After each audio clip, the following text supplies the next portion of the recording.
할렐루야. 또 하나님 은혜가 이 시간 우리와 함께 하시기를 축복합니다. 우리 함께 서로 인사하겠습니다. 나가면 있고 안 나가면 없다. 시작. 나가면 있고 안 나가면 없다. 누가 가나? 누가 가나? 내가 간다. 2026년에 우리 하나님의 복음 전하는 우리 성도들 되시기를 바랍니다. 인생의 변화, 인생이 변화할 수 있는 세 번의 기회가 와요. 그 기회를 잡으라 라는 제목으로 함께 하나님 말씀을 나누려고 합니다. 경제학이나 이제 심리학에서 매몰 비용의 오류 이런 말이 있습니다. 멈춰야 되는데 지금까지 해왔던 것 때문에 빠져나오지 못해서 계속 이렇게 일을 진행하다가 결국 이제 무너지는 것을 매몰 비용의 오류라고 이야기합니다. 1960년 경에 영국과 프랑스는 기술적으로 굉장히 이제 앞서 있었습니다. 그래서 초음속 여객기를 만들자. 기술적으로는 이제 가능했어요. 그래서 그걸 이제 진행을 합니다. 조사를 좀 해보고 막 전 세계적으로 이제 이게 지금 이 초음속으로 날아다니는 이제 비행기 생기면 영국과 뉴욕도 몇 시간 내로 이제 끊을 수 있게 된 겁니다. 이제 계속 연구를 해보니까 기술적으로는 충분히 가능하지만 연료 소모가 너무 많고 엄청난 또 이렇게 소음이 발생을 하고 또 항로도 좀 제한적이기도 하고 특별히 이제 비행기에 승객을 많이 태워서 영업이익을 만들어야 되는데 상업적으로 약하다 하는 것을 가면 갈수록 계속 이제 고민하게 됩니다. 근데 이 양국이 이제 기술 협력을 하고 함께 공동 개발을 하면서 기술의 성숙도를 믿고 결국 이 일을 진행을 시킵니다. 지금 와서 포기해버리면 이 체면이 어떻게 되느냐? 지금 와서 멈춰버리면 국가적인 위신이 뭐가 되느냐? 기술적인 성숙도만 믿고 결국에는 일을 계속 진행하게 됩니다. 그러다가 2000년경에 추락도 나고 2000년 초반경에 결국 여러 가지 문제로 결국에는 이 모든 비용들을 멈추고 손해를 보면서 이 항공기 더 이상 운행하지 않게 됐습니다. 멈춰야 되는데 멈추지 못하는 것, 이것을 콩코드 오류라고 심리학에서 경제학에서 이야기를 하기도 합니다. 오늘 성경은 멈추지 못한 한 사람의 이야기를 우리에게 이야기합니다. 그 사람은 헤롯이었습니다. 사실 지금도 헤롯은 멈추고 예수님을 붙잡을 수 있었어요. 그런데 지금도 예수님을 붙잡지 못하고 계속 가는 길로 가는 것을 볼 수 있습니다. 사람들의 체면, 본인의 위신 이런 문제 때문에 일은 저질렀지만 마음에 늘 불안이 있었습니다. 오늘 성경은 이 헤롯의 불안의 출발점을 세례 요한의 죽음으로 시작하는 것을 볼 수 있습니다. 사실 이 이야기는 오래전 이야기입니다. 마태는 이 이야기를 굳이 14장에 말하지 않아도 되는 문제인데 훨씬 더 1년도 더 앞에 있었던 일을 끄집어내어가지고 이렇게 오늘 성경에서 헤롯의 마음이 이렇다라고 우리에게 써두고 있습니다. 3절부터 12절은 다 헤롯이 과거에 회상했던 내용에 지나지 않습니다. 헤롯의 생일이었습니다. 연회장에 그렇게 세례 요한이 불륜이라고 지적했던 헤로디아의 딸이 춤을 춥니다. 얼마나 춤을 잘 추었으면 이 헤롯이 넋이 나가버렸습니다. 그러면서 하는 말이 네가 갖고 싶은 게 있느냐? 갖고 싶은 게 있으면 내가 다 주겠다. 다 주겠다. 춤을 탁 추고 난 다음에 엄마한테 탁 이야기하는 엄마가 수근수근 이야기합니다. 탁 와가지고 하는 말이 여자아이인데 왕에게 말하기를 세례 요한의 목을 쟁반에 담아 주십시오. 사실 여러분 그게 광기 아닙니까? 광기? 생일날 잔치를 탁 벌이고 있는데 선지자의 목을 쳐서 나에게 주십시오. 헤롯이 합니다. 이게 얼마나 지금 듣는 우리로서는 선지자의 목숨이 생일날 춤값으로 바뀐 거예요. 선지자가 하나님의 복음을 전하는데 선지자의 이 생명이 여자아이의 춤값으로 바뀌는 겁니다.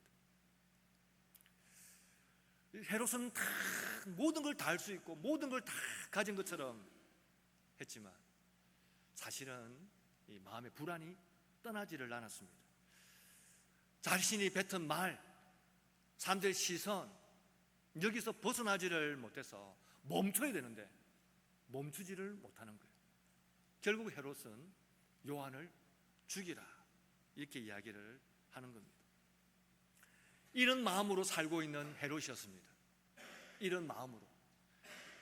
근데 이때에 14장 1절을 보면 그때의 분봉왕 헤롯이 예수의 소문을 들었습니다. 계속 오랫동안 짓누르고 있던 이 죄책감들, 여전히 사람들에게 좋은 사람, 실력 있는 왕으로 보이고 싶은 이 마음들, 이런 것들을 다 가지고 겉으로는 막 번지르한데 속은 골마가는 사람이었습니다. 이때 예수님의 소식을 딱 듣습니다. 헤롯은 인생에 다시 오지 않을 기회를 잡았습니다. 이때 예수를 딱 붙잡는 자, 예수를 믿어버린다, 예수 앞에 엎드린다, 그러면 죄책감 벗어나지요. 불안감 벗어나지요. 자기가 지었던 모든 죄들을 고백하면서 다 사함을 받을 수 있습니다. 근데 헤롯은 예수님의 소식을 들었는데 이 소식을 들었을 때 그는 변화될 수 있는 기회임에도 불구하고 3번이나 기회를 놓칩니다. 오늘 여러분, 우리는 이 성경을 읽으면서 우리가 믿음으로 한 걸음 더 나아가고 싶은데 난 옛날에 이런 사람이었어, 아니면 난 내가 한 말 때문에 늘 형편도 안 되고 여건도 안 되고 상황도 안 되는데 내 위신 때문에 내 그 말 때문에 마지못해 나는 좀 끌려다니고 있어. 난 너무 사람들에게 좋은 사람으로 보이고 싶고 능력자로 보이고 싶은데 내 속은 참 그러지를 못해. 오늘 이런 마음이 있다면 오늘 예수님의 소식을 들었을 때에 끄집어내며 사는 겁니다. 오늘 이 말씀 앞에서 헤롯이 끄집어내지 못했던 것, 오늘 우리 예배하면서 우리 성도는 다 끄집어내시는 우리 성도들 되시기를 축복합니다. 첫 번째는 양심은 달랜다고 진정되는 게 아닙니다. 헤롯의 인생의 제일 첫 번째가 뭔지 아십니까? 실수가 자기 양심을 달래는데 시간을 쓰는 거예요. 양심의 책망을 받을 때에 하나님을 찾는 게 1번입니다. 그래 사람이 사는 거예요. 그런데 이 양심의 책망이 왔을 때에 헤롯은 자기의 양심을 달랩니다. 다른 것으로 양심을 진정시킵니다.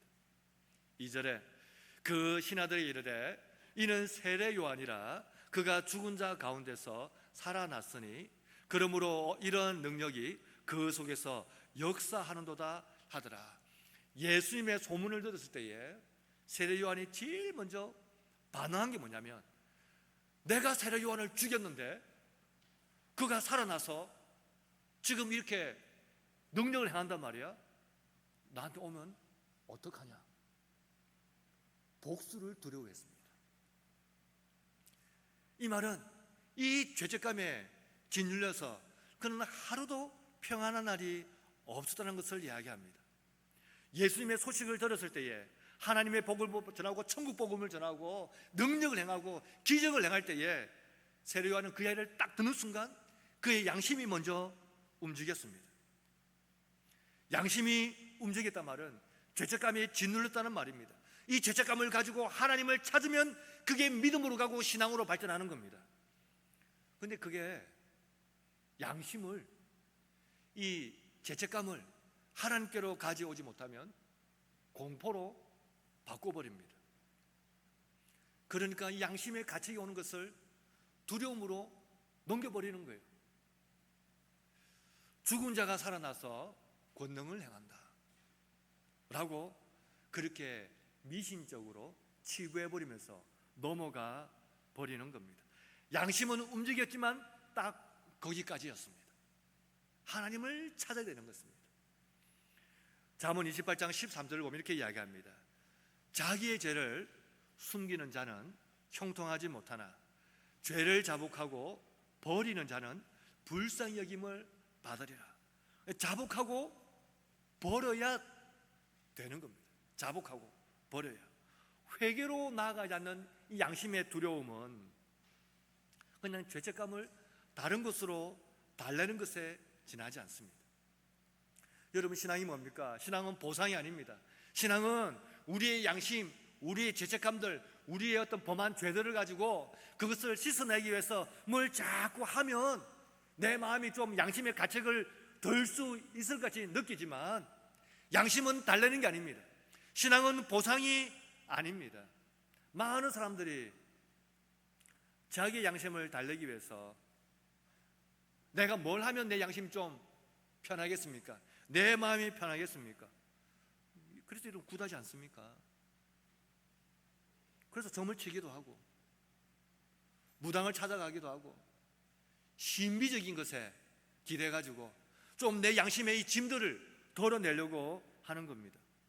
어떤 분들은 사회에 큰 금액으로 기부하고 이렇게 하면서 자기 어떤 과거들을 자꾸 지우려고 하는 겁니다. 어떤 분은 자기를 혹사합니다. 자기를 계속 혹사하면서 이렇게 하면 내가 좀 내 마음의 짐이 좀 가벼워질까? 여러분, 신앙생활을 하는데도 자기의 양심의 가책을 덜기 위해서 막 쓸고 닦고 비비고 이렇게 하면 내가 좀 마음이 좀 가벼워지려나? 하나님 용서해 주시려나? 그런 분이 있어요. 그 양심을 달래는 거예요. 양심은 달래는 게 아닙니다. 여러분, 가룟 유다를 기억하십니까? 가룟 유다는 자기의 이 양심의 가책을 하나님께 토하지 못하고 그 양심의 가책을 자기가 벌 주면서 자기 양심을 끝내버립니다. 그래서 스스로 목숨을 끊어버리잖아요. 우리는 이 양심의 가책이 올 때 우리는 어떻게 합니까? 요한일서 1장 9절은 이렇게 이야기합니다. 만일 우리가 우리 죄를 자백하면 그는 미쁘시고 의로우사 우리 죄를 사하시며 우리를 모든 불의에서 깨끗하게 하실 것이요. 성경은 우리에게 이야기합니다. 너의 그 죄의 양심, 죄책감, 악한 양심, 그 양심 진정시키고 달래는 데 시간 쓰지 마라. 그걸 하나님께 가져와서 토해내라, 자백해라. 잠언의 말씀은 자복하라. 그러면 되는 겁니다. 여러분, 자백, 자복이란 말은 하나님과 똑같은 것을 말한다는 의미를 가지고 있어요. 그게 단의 뜻입니다. 우리가 하나님께 내 죄를 고백하는 것은 너 이거 죄야. 맞습니다. 저 이거 죄 지었습니다. 하나님과 똑같이 말하는 게 자복인 겁니다. 죄의 용서라는 것은 양심의 가책을 드는 게 아닙니다. 하나님의 전적인 은혜를 드리볼 때에 비로소 우리의 마음과 신앙이 비로소 참 자유를 얻을 수 있는 겁니다. 예수님은 우리가 지은 죄에 대해서 보복하기 위해 오신 분이 아닙니다. 세례요한 예수님을 헤롯은 예수님을 오해합니다. 마치 내가 죽였으니 다시 살아나서 나에게 복수하지 않을까? 예수님은 우리가 지은 죄에 대해서 복수하러 오신 분이 아닙니다. 그분은 기꺼이 자기 생명을 버려서 우리를 살리기 위해 오신 분인 것을 믿으시기를 바랍니다. 그래서 여러분, 우리의 마음의 양심의 가책이 들 때에, 마음이 짓눌 때에, 마음이 힘들 때에, 산다고 곤욕스러울 때에 우리가 제일 먼저 해야 될 일은 그때일수록 예수님을 찾아 주인으로 모시는 일입니다. 그 주인이 우리에게 비로소 참 자유를 주시는 겁니다. 여러분, 우리가 무엇을 해 우리가 마음의 자유를 얻겠습니까? 열심히 교회 청소하고 열심히 설거지하고 열심히 봉사하고 열심히 하면 될 것 같습니까? 아닙니다. 그것을 한다고 해서 우리 양심의 가책을 짐을 덜지 않습니다. 헤롯 인생을 보십시오. 참 주를 만나지 못하니까 쫓는 자가 없어도 악한 자는 쫓는 자가 없어도 두려워한다라고 말했습니다. 그 인생 아닙니까? 쫓아오는 자가 없는데도 복수의 이 두려움 때문에 불안의 삶을 떨치지 못하는 삶. 사랑하는 여러분, 우리가 이 예배의 시간을 기억하시면서 하나님 말씀을 받으시고 다시 하나님 앞으로 나오시기를 바랍니다. 우리가 주님께 메인바 되어야 비로소 참 자유를 얻을 수 있는 겁니다. 헤롯의 실수가 뭔가요? 양심을 달래다 시간을 써버립니다. 오늘 헤롯의 두 번째 실수가 무엇인가 하면 사람의 눈을 의식하는 허영의 삶이었습니다. 헤롯은 지난 과거를 떠올리고 세례 요한을 죽이는 이 일련의 과정을 쭉 떠올렸을 때에 아마도 머릿속에 내가 그때 멈췄어야 했는데, 그때 멈췄어야 했는데라는 생각이 계속 떠올랐을 겁니다. 그걸 반증해 주는 내용이 무엇인가 하면 6절부터 9절까지인데 우리 다 함께 읽어볼까요? 시작. 6절부터 시작. 마침 헤롯의 생일이 되어 헤로데의 딸이 연석 가운데서 춤을 추어 헤롯을 기쁘게 하니 헤롯이 맹세로 그에게 무엇이든지 달란대로 주겠다고 약속하거늘 그가 제 어머니의 시킴을 듣고 이르되 세례 요한의 머리를 소반에 얹어 여기서 내게 주소서 하니 왕이 근심하나 자기가 맹세한 것과 그와 함께 앉은 사람들 때문에 주라 명하고. 헤롯을 보십시오.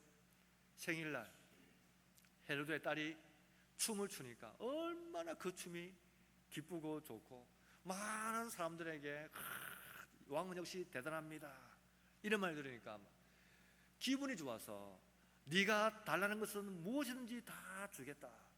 마가복음을 보면 나라의 반이라도 주겠다. 이게 고대에 이 페르시아나 대제국을 건설했던 사람들이 다 했던 말들입니다. 이걸 지금 헤롯이 말하는 거예요. 얼마나 거들먹거리면서 이렇게 하면서 다 하는지 모르겠습니다. 그러니까 잠깐만 있어 보세요 하고 어머니가 가지고 수구수구 끄떡끄떡 그리고 와서는 하는 말이 뭡니까?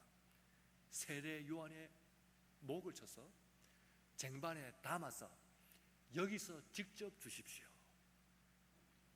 무슨 말 아닙니까? 무슨 말? 사람들에게 박수를 받기 위해서 거침없이 내뱉었던 그 말이, 오늘의 그 가벼운 말이 한순간 무거운 짐으로 바뀌는 것을 우리는 보고 있는 겁니다. 하나님을 두려워하지 않는 사람의 가장 큰 특징이 뭔지 아십니까? 사람의 말을 두려워합니다. 그래서 9절에 보면 왕이 근심하나, 첫 번째 자기가 맹세한 것과 두 번째 그와 함께 앉은 사람들 때문에 주라 명했다. 근심했습니다. 여기서 멈출 수 있었습니다. 너무 심한데, 너무 과한데, 내가 실수했다. 내가 말 실수했다. 내가 말 실수했으니까 여기서 멈출게. 내가 미안하다 라고 했다면 됐을 겁니다. 그런데 하나님보다 사람들의 말을 더 두려워했습니다. 그래서 헤롯은 멈추지 않는 겁니다. 자기의 체면, 자기의 윗선, 사람들의 시선, 여러분 이것들이 허영 아닙니까? 허영. 누구에게 좋은 사람으로 보이고 싶습니까? 누구에게 똑똑한 사람처럼 보이고 싶습니까? 누구에게 나는 어디 가도 이렇게 당당해 라고 뭘 그리 보이고 싶어 합니까? 우리가 하나님을 믿지만 우리의 신앙이 허영이 있습니다. 허영. 우리가 주일 예배를 드립니다. 우리가 인생의 참 주인을 만나는 시간 아닙니까? 이 주인을 만나는 시간에 우리가 할 수 있는 것은 그분 앞에 엎드리는 일입니다. 그런데 사람들에게 비치는 내 외적인 이미지를 관리하는 거예요. 난 이런 사람이야. 난 좋은 사람이야. 난 능력 있는 사람이야. 난 별로 어렵지 않아. 난 다 잘 되는 사람이야. 우리의 일상에 돌아가서는 우리의 무거운 이 짐을 벗지를 못하고 사람들의 시선을 벗지 못해서 늘 거기에 묶여있기도 합니다. 여러분은 어떻습니까? 여러분의 시선은 어떻습니까? 사람들이 어떤 사람으로 나를 보기를 원하십니까? 우리 생에 근심과 걱정이 찾아오는데 나는 괜찮아요, 나는 아무 일 없어요 라고 우리가 심리적으로 자기를 위로하고 맺지는 않습니까? 신앙인은 뭘까요? 신앙인은 자기가 내뱉은 말을 지키는 게 신앙이 아닙니다. 그보다 훨씬 자기가 내뱉은 말을 회개할 줄 아는 사람이 참 신앙인인 겁니다. 그래서 우리는 있는 그대로 주님 앞에 정직하게 서는 연습을 하는 사람들입니다. 갈라디아서 1장 10절은 이렇게 이야기합니다. 이제 내가 사람들에게 좋게 하랴, 하나님께 좋게 하랴, 사람들에게 기쁨을 구하랴. 내가 지금까지 사람들의 기쁨을 구하였다면 그리스도의 종이 아니니라. 바울이 이야기합니다.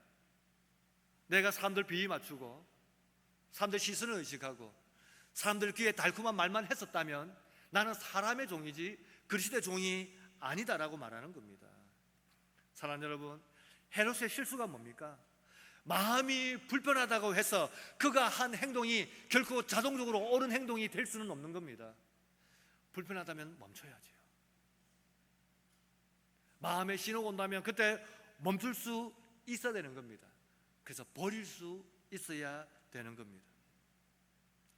인생에 문제가 찾아오지 않습니까? 근심과 걱정이 찾아오고 내 마음에 갈등이 있는 일들이 막 찾아옵니다. 여러분 그때 누구를 제일 먼저 떠올리십니까? 누구를 제일 먼저 떠올립니까?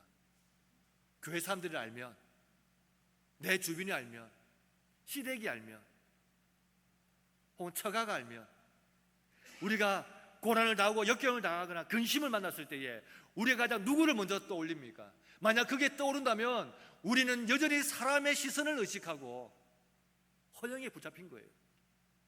그때 하나님 시선을 의식하게 되는 겁니다. 하나님은 나에게 무엇을 원하시는가? 하나님 나에게 무엇으로 이것을 해결하기를 원하시는가? 여러분 지금 누구의 시선 앞에 있습니까? 누구의 시선을 의식합니까? 그 허영을 버리고 끊으시기를 바랍니다. 오늘 헤롯의 인생에 놓친 세 번째 기회가 무엇인가 하면 그는 구원의 기회를 가질 수 있었습니다. 구원의 기회. 1절에는 이렇게 이야기합니다. 그때의 분봉왕 헤롯이 예수의 소문을 듣고, 예수의 소문을 듣고 난 뒤에 헤롯이 보인 것은 3절부터 12절까지 그냥 지나간 시간들을 회상한 것 뿐이었습니다. 인생에 은혜를 받을 기회가 있어요.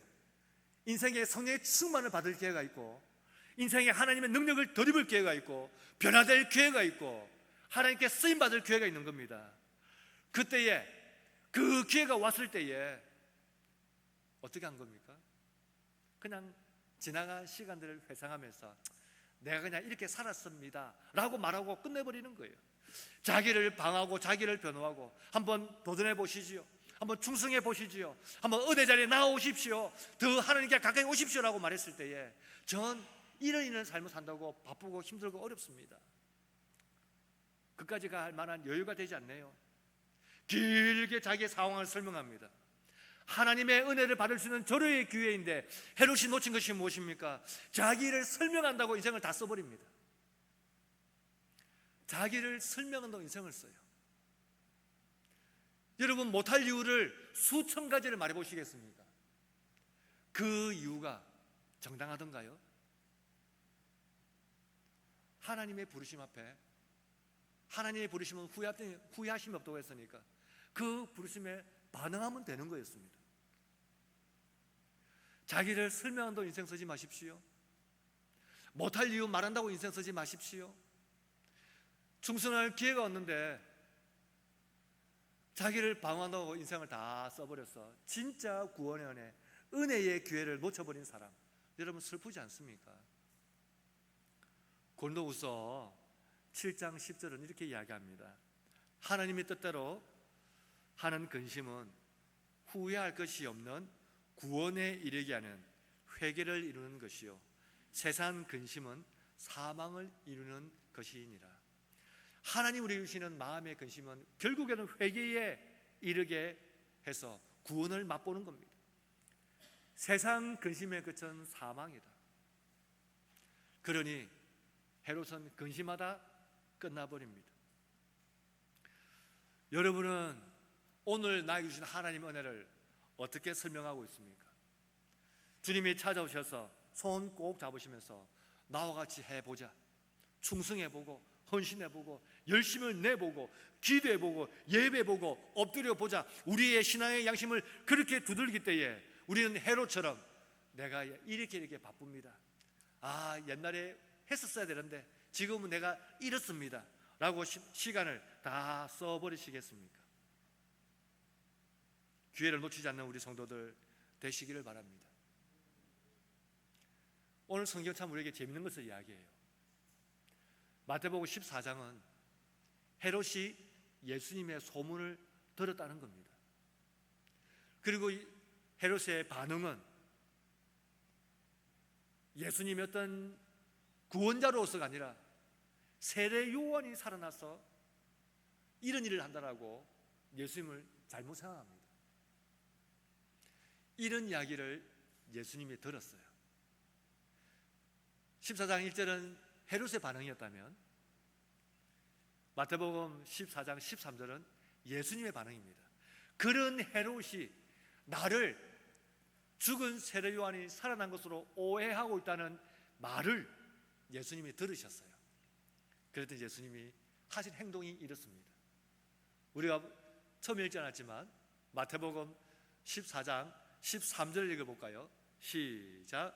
예수께서 들으시고 배를 타고 떠나사 따로 빈들에 가시니 무리가 듣고 여러 곳로부터 걸어서 따라간지라. 마치 예수님이 헤롯이 나를 잘못 생각하고 있구나, 난 너의 그 권력의 잔치에 목이 떨어져 나가서 죽은 세례 요한이 다시 살아난 게 아니야, 나는 내 고향 사람들이 그냥 목수의 아들로 치부해버리며 넘어가려고 하는 그런 사람이 아니야. 나는 바리새인들이 말하는 것처럼 귀신의 능력, 귀신의 왕의 능력을 힘입어서 귀신 들려서 귀신을 쫓아내고 기적을 행하는 그런 사람이 아니야. 나는 내 생명을 다해서 떡과 물과 마실 것을 주면서 사람을 살리는 것으로 구원자로 너희들에게 왔음을 보여주고 싶어 라고 하시면서 헤롯의 이야기를 듣고 난 다음에 들으시고 반응이 빈들로 가셔서 그곳에서 성경의 가장 위대한 이야기 중에 하나인 오병이어의 기적을 우리에게 베풀어 주십니다. 오늘 우리에게 무엇을 말할까요? 마태는 지난 이야기를 앞부분에 길게 써놓으면서 마치 오늘 여러분이 예수님을 잘못 알고 있지 않습니까? 그냥 예수님은 우리가 믿기만 하고 저기 계시고 그냥 내 삶은 내가 살면 됩니다라고 오해하고 있지 않습니까? 예수님 저 멀리 계시지 않습니까? 아닙니다. 그분은 지금도 자기의 생명을 바쳐서 우리에게 떡을 주시는 분이시고 물을 주시는 분입니다. 그분은 지금 그분의 목숨을 바치셔서 우리를 구원하셔서 지금 우리와 함께 있는 것을 우리에게 보여주고 계신 겁니다. 오늘 우리에게 주신 하나님의 은혜의 기회를 놓치지 마시고 하나님을 찾으시고 부르짖으시고 이 한 주간에 하나님의 능력이 나와 함께 해주셔서 주님 동행해 주십시오, 내 마음을 붙잡아 주시옵소서, 사람의 시선이 아니고 하나님의 시선만 의식하고 두려워하게 해 주십시오 라고 기도하면서 나아가는 우리 성도들이 다 되시기를 축복합니다. 우리 하나님께 기도하겠습니다.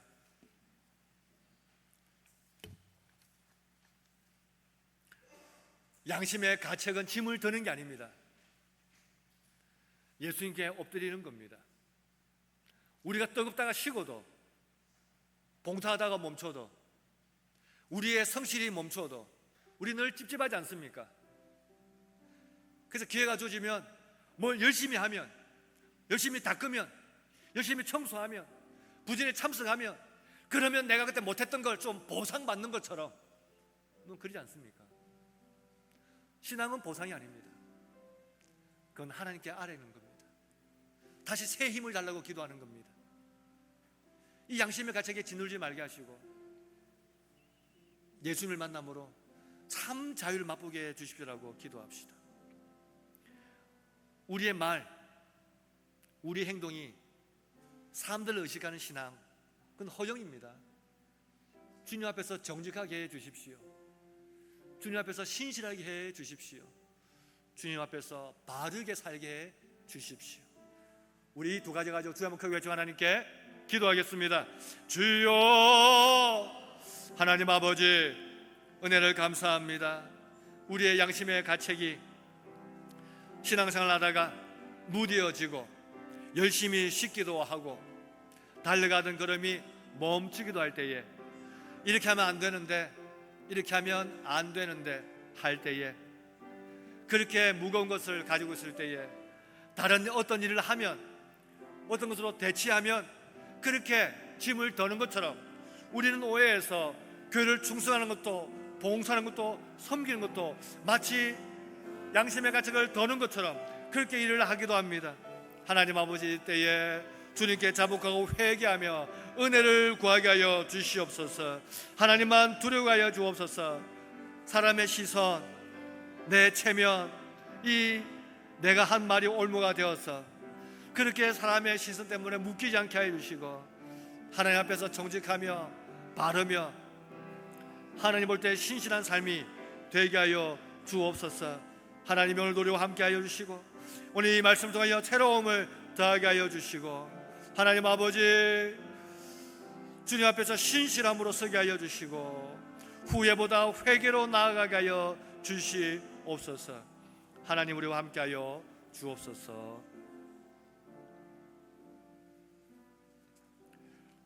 살아계신 하나님, 우리와 함께 하시고 이 한 주간 보낼 때에 헤롯의 실수가 우리의 삶의 실수가 되지 않도록 하나님 붙잡아 주시옵소서.